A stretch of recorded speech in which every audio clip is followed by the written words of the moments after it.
Oke, Assalamualaikum warahmatullahi wabarakatuh. Salam sejahtera untuk kita semua. Kami dari kelompok 5, mata kuliah analisis lokasi dan keruangan dari kelas B, Institut Teknologi 10 November tahun 2021 ingin mempresentasikan hasil eh, pekerjaan kami, yakni analisis pemilihan lokasi kawasan industri di Kabupaten Bangkalan. Lanjut. Nah, anggota kelompok kami dari saya sendiri Faiz, NRP 044, ada Bella, NRP 046, ada Novalga, NRP 048, ada Nova, NRP 055, ada Aska, NRP 062, dan ada Hilal, NRP 063. Lanjut. Oke, nanti outline pembahasan kami dari pendahuluan, kemudian ada tinjauan pustaka, metode analisis, pembahasan, penutup, dan lesson learned. Lanjut. Pendahuluan. Lanjut. Latar belakang. Industri menurut Undang-Undang RI menurut nomor 3 tahun 2014 sebagai bentuk kegiatan ekonomi yang mengolah bahan baku dan atau memanfaatkan sumber daya industri sehingga menghasilkan barang yang mempunyai nilai tambah atau manfaat lebih tinggi, termasuk jasa industri. Nah, sedangkan pengertian dari kawasan industri yang ingin kita tentukan lokasinya, yakni adalah kawasan tempat pemusatan kegiatan industri yang dilengkapi dengan sarana dan prasarana penunjang yang dikembangkan dan dikelola oleh perusahaan kawasan industri. Nah, studi ini mengambil sebuah wilayah di kawasan industri di kaki jembatan Suramadu. Nah, pembangunan kawasan industri di Kabupaten Bangkalan ini dikarenakan faktor keberadaan jembatan Suramadu. Nah, adanya rencana kawasan strategis pada kebijakan perencanaan Kabupaten Bangkalan juga. Kawasan industri kaki jembatan Suramadu juga memiliki peluang untuk mengalami percepatan pertumbuhan dan pengembangan wilayah sering difungsikannya jembatan Suramadu. Dan studi ini tentunya sejalan dengan kebijakan yang berlaku. Di antaranya adalah RPJMN tahun 2020-2024, RT/RW Kabupaten Bangkalan tahun 2009, tahun 2029. Lanjut. Oke, kemudian rumusan masalah. Nah, yang pertama, apakah pembangunan kawasan industri kaki jembatan Suramadu sudah berada pada kawasan kesesuaian industri yang tepat di Kabupaten Bangkalan? Kemudian, apakah faktor-faktor apa aja yang mempengaruhi kesesuaian kawasan industri di Kabupaten Bangkalan untuk mengevaluasi letak kawasan industri kaki jembatan Suramadu? Yang terakhir, apa saja rekomendasi yang dibutuhkan untuk menyelesaikan permasalahan di sekitar kawasan industri kaki jembatan Suramadu? Lanjut. Tujuan penelitian yang pertama mengevaluasi letak kawasan KCS kaki jembatan Suramadu apakah sudah sesuai dengan kawasan kesesuaian industri. Yang selanjutnya mengetahui faktor-faktor yang mempengaruhi kesesuaian kawasan industri Kabupaten Bangkalan. Selanjutnya memberikan rekomendasi yang dibutuhkan untuk menyelesaikan permasalahan di kawasan kaki jembatan Suramadu. Iya, selanjutnya ada tinjauan pustaka. Bisa di next. Ya, yang pertama adalah pengertian industri. Sudah sedikit disebut tentang pengertian industri. Ini ada sedikit definisi lagi. Industri itu adalah suatu usaha atau kegiatan pengolahan bahan mentah jadi barang jadi. Hasil industri tidak hanya berupa barang, tapi juga bisa dalam bentuk jasa. Nah, dalam Undang-Undang Perindustrian Nomor 5 Tahun 84 itu disebutkan bahwa industri itu adalah suatu kegiatan ekonomi yang mengolah bahan mentah, bahan baku, barang setengah jadi atau barang jadi menjadi barang yang nilainya itu lebih tinggi, nilai jualnya lebih tinggi untuk penggunaan rancang bangun dan rekayasaan industri. Next.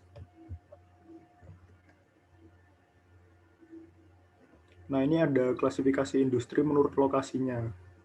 Yang pertama ada market oriented, yaitu adalah industri yang didirikan dengan target konsumen. Jadi industri yang semacam ini tuh akan mendekati kantong-kantong konsumen yang dimana tempat itu tuh ada konsumen potensial gitu. Jadi semakin dekat ke pasar atau targetnya itu maka akan semakin lebih baik.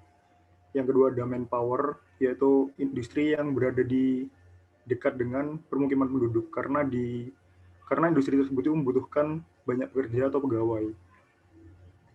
Dan yang ketiga ada supply oriented industry, yaitu industri yang mendekati lokasi bahan baku. Yang gunanya itu untuk memotong biaya transportasi bahan baku menuju lokasi produksi agar bisa lebih sedikit. Bisa di next. Nah, selanjutnya ini ada klasifikasi industri yang kalau yang tadi itu menurut lokasi, kalau yang ini tuh menurut ukuran. Ada dua, industri besar dan menengah, dan selanjutnya lagi ada industri kecil.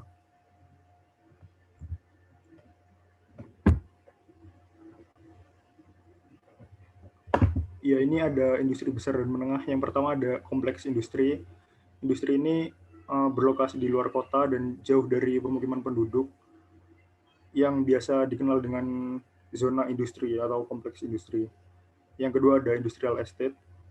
Industrial estate ini adalah lahan yang dipersiapkan secara khusus untuk industri-industri yang biasanya itu dikelola oleh suatu manajemen yang terpusat gitu. Mungkin kalau kita sudah nggak asing lagi, mungkin sudah tahu ada di salah satunya ada di Rungkut atau Sier. Bisa di next. Untuk industri besar dan menengah.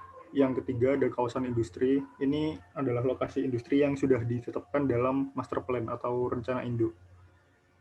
Lalu ada kawasan berikat, yaitu adalah lokasi industri yang berlokasi pada area yang punya tingkat aksesibilitas tinggi, baik dari pelabuhan maupun bandara. Next. Yang kedua ada industri kecil. Industri kecilnya ada 3, ada permukiman industri kecil. Industri kecil ini adalah lokasi yang biasanya itu berbaur dengan para pengusaha rumahan, permukiman maksud saya, dan pengrajin dalam tingkat aglomerasi yang cukup besar. Dan biasanya terletak di daerah semi urban atau pinggiran kota. Yang kedua ada sentra industri kecil, yang kalau yang ini tidak berbaur dengan permukiman, lalu letaknya itu di dalam kota.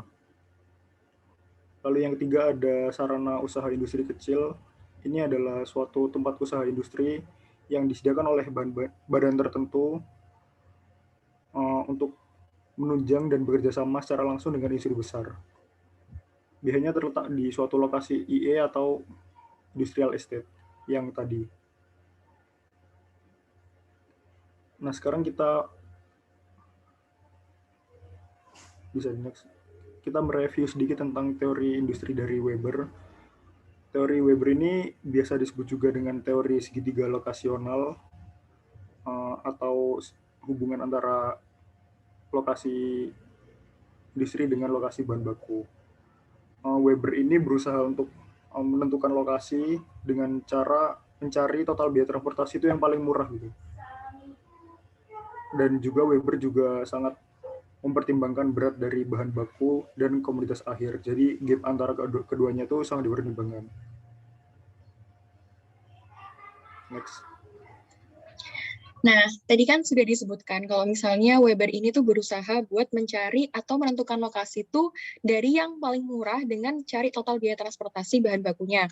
Nah, karena ada disebutkan tadi oleh Alfred Weber, maka ada yang namanya least cost location ini, di mana disebutkan bahwa lokasi industri itu sebaiknya ada di tempat yang punya sewa lahannya paling minimal. Dan juga lokasi itu lokasi dengan total biaya transportasi dan tenaga kerja yang paling minimal. Nah, itu akan menghasilkan keuntungan yang maksimal juga. Next. Nah, asumsi teori Weber ini ada 5. Jadi, teori Weber ini mengasumsikan kalau misalnya sistem transportasi ini seragam. Maksudnya asumsi ini bisa diaplikasikan, bisa diterapkan ketika ada 5 hal ini. Yang pertama itu sistem transportasinya seragam. Jadi biaya transportasi itu nantinya hanya akan dipengaruhi oleh beban dan jarak tempuhnya aja. Nah, yang kedua itu tenaga kerja tidak bersifat mobile atau berpindah-pindah, jadi tidak dipengaruhi oleh lokasi industrinya. Yang ketiga, lokasi bahan baku itu sudah diketahui sebelumnya. Nah, yang keempat ada karakteristik budaya dan juga situasi politik pada masa itu konstan, nggak ada masalah apa-apa. Nah, yang kelima, yang terakhir, itu pola distribusi konsumsi barangnya udah diketahui. Dan hanya ada satu pusat pembelian untuk satu unit produksi. Next. Nah, ini ada faktor penentu lokasi menurut Weber. Jadi menurut Alfred Weber itu ada 3 yang jadi faktor penentu lokasi. Yang pertama ada biaya transportasi, yang kedua ada upah tenaga kerja, dan yang ketiga itu ada aglomerasi dan juga deaglomerasi. Next. Nah, jadi kriteria penentu lokasi industri ini juga kami mengumpulkan dari berbagai studi literatur ya, dari berbagai jurnal. Ini didapatkan bahwa ada 9 ada 10 kriteria penentu lokasi industri. Nah, yang pertama ada kemiringan lereng, yang kedua ada penggunaan lahan, ada jenis tanah, ada jarak ke pusat kota, jarak ke pusat perdagangan, jarak ke jaringan listriknya, ada jarak ke sungai, jarak ke terminal, jarak ke permukiman, dan juga jarak ke jalan utamanya. Next. Nah, untuk kriteria kemiringan lereng dan juga penggunaan lahan ini kami dapatkan sumbernya. Jadi ada klasifikasi atau kelas-kelasnya itu untuk tiap kriteria yang sudah disebutkan tadi. Nah, untuk kriteria kemiringan lereng dan penggunaan lahan ini kami dapatkan dari sumbernya itu tentang studi kasus di Kabupaten Sragen, bahwasannya untuk kemiringan lereng ada 5 kelas dari sangat sesuai sampai tidak sesuai, sedangkan untuk penggunaan lahan hanya ada 3 kelas, yaitu sangat sesuai, cukup sesuai, dan tidak sesuai dengan kriteria yang ada di sebelah kirinya. Next.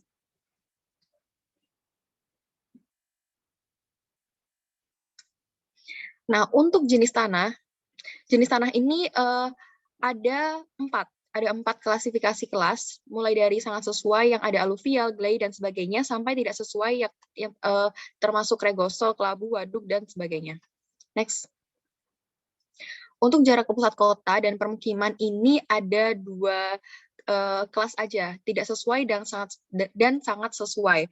Untuk tidak sesuai itu jarak ke pusat kotanya 0 sampai 10 km. Untuk yang sangat sesuai itu lebih dari 10 km. Itu sama halnya dengan yang permukiman. Jadi bisa diasumsikan bahwa untuk penentuan lokasi industri itu sebaiknya menjauhi dari pusat kota supaya tidak mengganggu lingkungan di pusat kota itu, mulai dari polusinya dan kegiatan lain sebagainya. Sama juga halnya dengan jarak ke permukiman. Jadi anggapannya asumsinya bahwa semakin jauh adalah semakin baik. Nah, untuk jarak ke sungai, selanjutnya, jarak ke sungai dan jalan utama ada 5 kelas, sama-sama 5 kelas, mulai dari sangat sesuai sampai tidak sesuai dengan ketentuan berikut. Selanjutnya, jarak ke terminal dan pusat perdagangan sama-sama ada 5 kelas juga, mulai dari sangat sesuai sampai tidak sesuai. Dan ini didapatkan dari sumbernya studi kasus di Kabupaten Pati. Untuk jarak ke jaringan listrik ada 5 kelas juga, dengan sangat sesuai sampai tidak sesuai.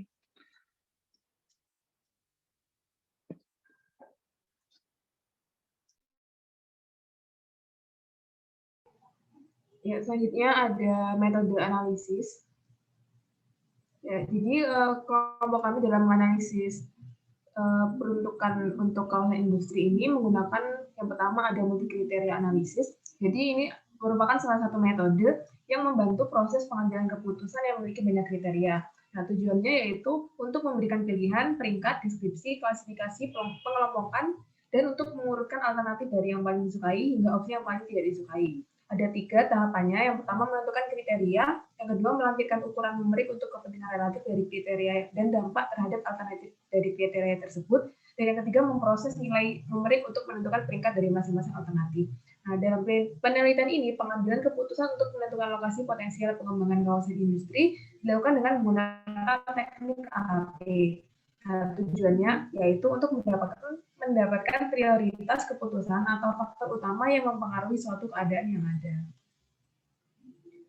Nah, kemudian tahapan AHP, yang pertama menentukan tujuan dilakukannya penelitian, yang kedua meninjau teori-teori lokasi, yang ketiga identifikasi variabel terkait penentuan lokasi industri, yang keempat ada pembuatan kuesioner, yang kelima pengisian kuesioner oleh 2 stakeholder yakni dari akademisi dan tokoh masyarakat, yang keenam melakukan analisis AHP menggunakan software expert choice, yang ketujuh melakukan interpretasi hasil analisis AHP, dan yang kedelapan yaitu penarikan kesimpulan.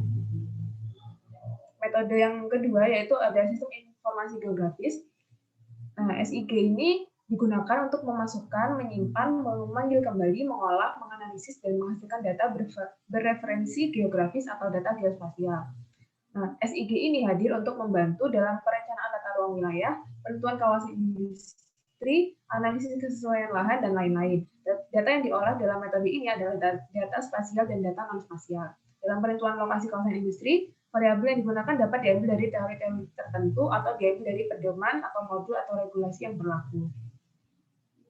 Nah, tahapan-tahapan SIG ini ada 4. Yang pertama ada rasterization, yang kedua ada buffer, yang ketiga declassification, dan yang keempat ada overlay. Ya, kemudian masuk ke pembahasan. Yang pertama, multi kriteria analisis. Nah, menggunakan teknik AHP ini untuk menentukan faktor penentu lokasi kawasan industri, ada 9 variabel yang digunakan dalam teknik AHP ini. Yang pertama ada variabel jarak terhadap jalan utama, yang kedua jarak terhadap terminal dan pusat perdagangan, yang ketiga jarak terhadap jaringan listrik, yang keempat jenis tanah, yang kelima jarak terhadap sungai, kemudian jarak ke pusat kota, jarak ke pemukiman, penggunaan lahan, dan kemiringan lereng. Nah, setelah dilakukan pengisian kuesioner oleh 2 responden, lalu hasilnya dimasukkan ke expert choice untuk diuji dengan teknik AHP, dan untuk akademisi menghasilkan yang paling besar pembobotannya yaitu variabel jarak terhadap jalan utama, dan yang paling rendah itu kemiringan lereng. Sementara untuk responden dari tokoh masyarakat, yang paling tinggi bobotnya yaitu jarak terhadap jaringan listrik, dan yang terendah kemiringan lereng.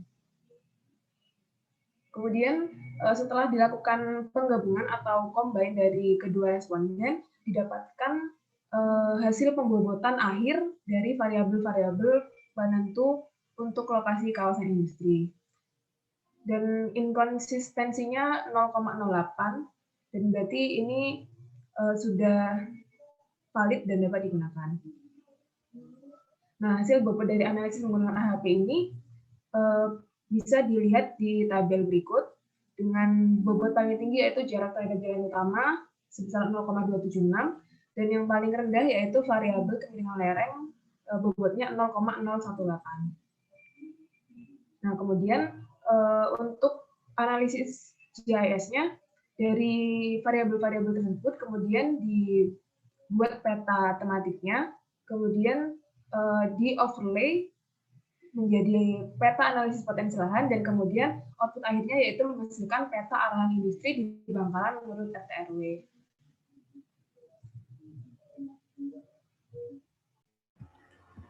Ya, kita masuk ke peta yang pertama atau kriteria yang pertama, yaitu kemiringan lahan.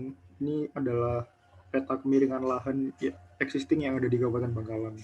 Ini sudah diklasifikasikan sesuai dengan kriteria yang tadi, yaitu 0 sampai 2, 2 sampai 8, dan seterusnya.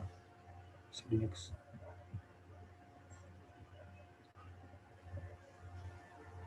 Ini adalah hasil analisis dari kriteria kemiringan, karena tadi sudah diklasifikasikan berdasarkan kriteria kelas-kelas klasifikasinya, maka ini sudah bisa dilihat mana yang sangat sesuai dan mana yang tidak sesuai. Juga bisa dilihat juga berapa luas masing-masing kelas tadi.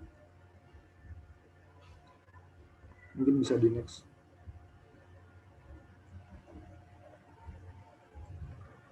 Ya, selanjutnya ada peta penggunaan lahan. Ini adalah penggunaan lahan existing yang ada di Kabupaten Bangkalan, yang didominasi dengan zona sawah. Bisa di next.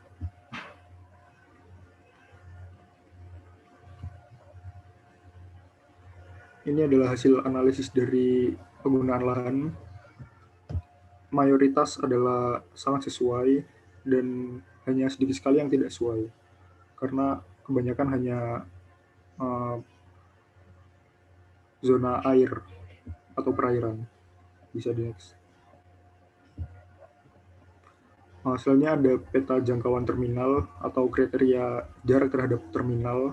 Ini hanya ada satu terminal di Kabupaten Bangkalan, yaitu Terminal Bangkalan, sehingga bisa diketahui bahwa ini sudah dilakukan analisis buffer dan sudah diklasifikasikan juga sesuai dengan kelas-kelas yang sudah ditentukan tadi.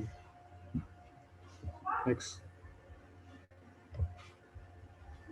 Ini adalah hasil analisisnya. Karena hanya ada satu terminal di Bangkalan, maka mungkin untuk kelas yang sesuai itu cukup terbatas ya. Jadi mayoritas tidak sesuai. Bisa di next.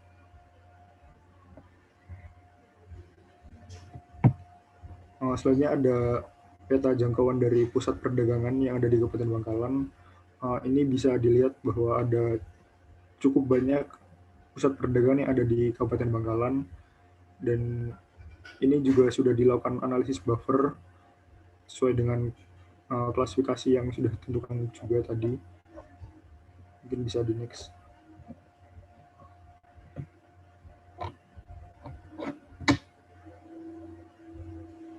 Ini adalah hasil analisis sesuai klasifikasinya.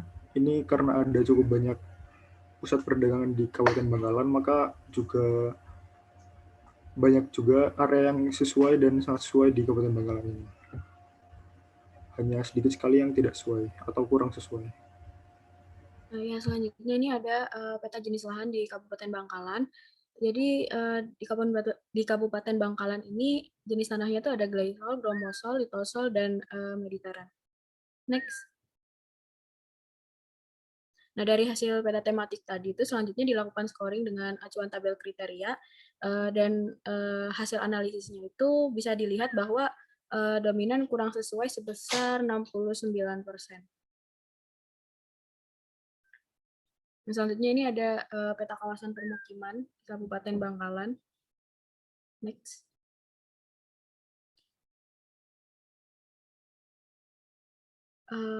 Lalu selanjutnya ada peta analisis jarak dari industri yang bisa dilihat ini tuh kita mengambilnya dari peraturan pemerintah nomor 40. Jadi hasil klasifikasinya itu sangat sesuai dengan klasifikasi paling tinggi yaitu 84%. Next. Selanjutnya ada peta jaringan jalan. Next. Nah, dari hasil analisis ini bisa dilihat bahwa kelas identifikasi yang sangat sesuai itu paling tinggi yaitu 80%. Next.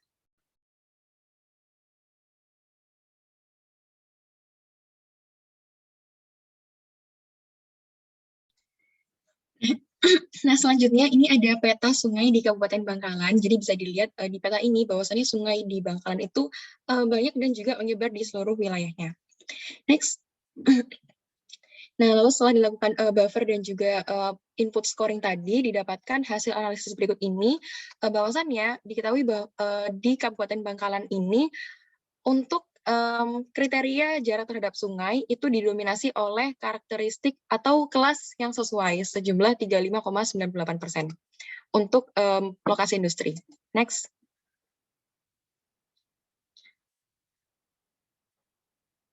Nah, selanjutnya ada peta jaringan listrik di Kabupaten Bangkalan. Nah, ini jaringan ini kami dapatkan dari OneMap ESDM berupa semacam website yang yang ada petanya gitu.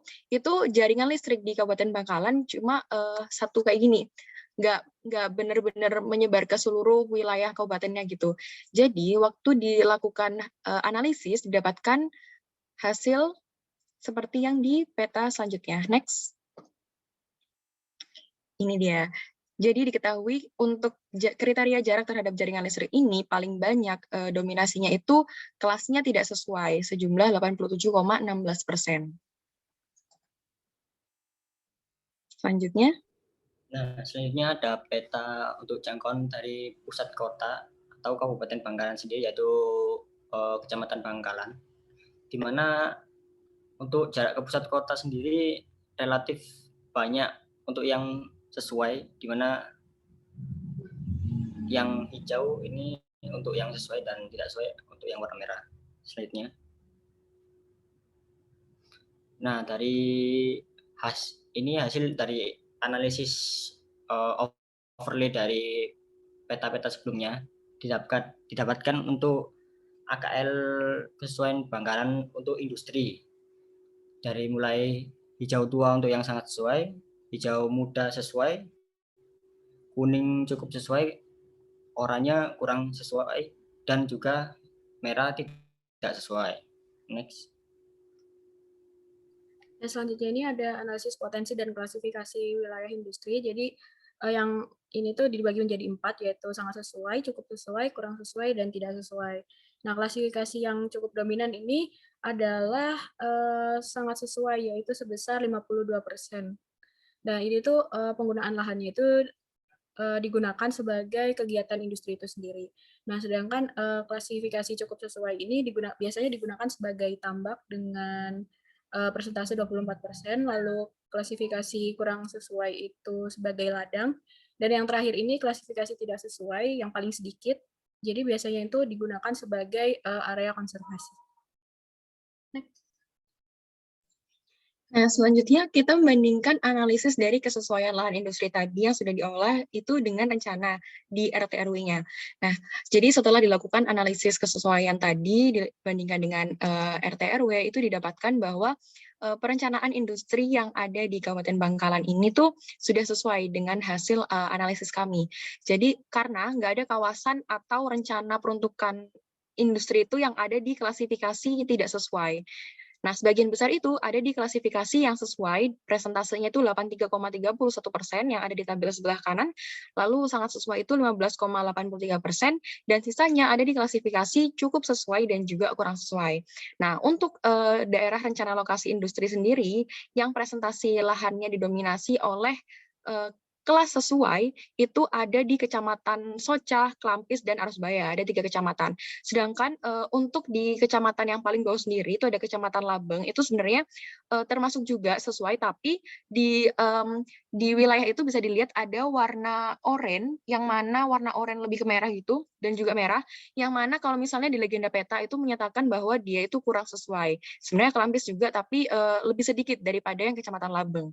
Nah, jadi ada berdasarkan hasil ini, ada 4 kecamatan yang sesuai untuk industri. Dan jika dibandingkan dengan RT/RW, adalah hasilnya yang sudah disebutkan tadi.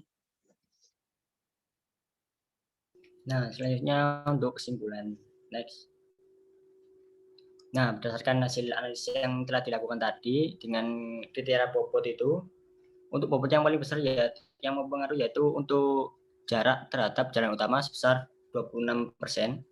Yang kedua yaitu terminal dan pasar dengan bobot 22,9%, dan untuk yang terakhir sendiri ada pada bobot kemiringan yaitu ada di 1,8%.